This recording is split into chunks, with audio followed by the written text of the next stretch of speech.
Imagine a high-stakes battle over a single condo in Atlanta, one that could reshape the balance of power between the White House and the Federal Reserve. This is the explosive scenario unfolding as former President Donald Trump attempts to fire Lisa Cook, a Georgia-born governor of the Federal Reserve, over allegations tied to her Atlanta property. But here's where it gets controversial.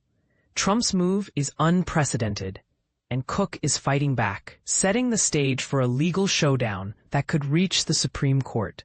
For months, Trump had publicly criticized the Federal Reserve for not cutting interest rates aggressively enough, a decision made by the central bank's governors who operate independently of political influence.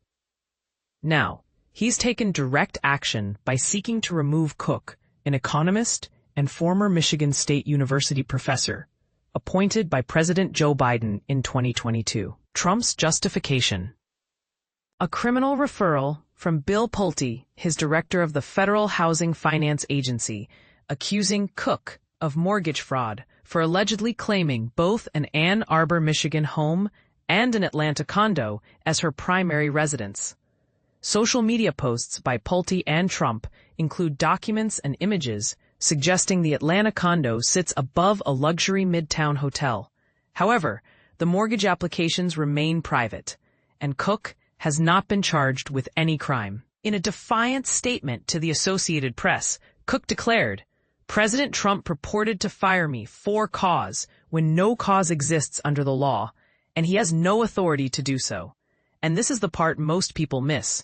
A president can only fire a Fed governor with cause, typically requiring proof of gross negligence or malfeasance.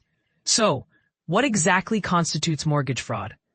Georgia State University law professor Sam Donaldson explains that lenders often offer lower rates for primary residences compared to vacation homes or investment properties. The bank wants assurance you'll live there, giving you a stronger incentive to make timely payments, he says. Additionally, claiming a primary residence can provide tax benefits, such as exemptions on gains from its sale. But here's the twist. Claiming two primary residences doesn't automatically equal fraud. An inaccurate statement on a mortgage application doesn't prove intent to deceive, which is the core of fraud, Donaldson clarifies. Cook's story is deeply rooted in Georgia. As the first Black woman to serve on the Federal Reserve Board, she earned her undergraduate degree from Spelman College in Atlanta and grew up in Milledgeville, where her family played a pivotal role in desegregating the South. Her father was a hospital chaplain, and her mother was Georgia College's first Black tenured faculty member.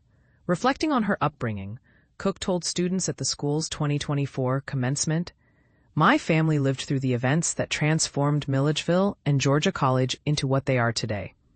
She also shared how she and her siblings were among the first to integrate a local elementary school in the 1960s, despite resistance from some students.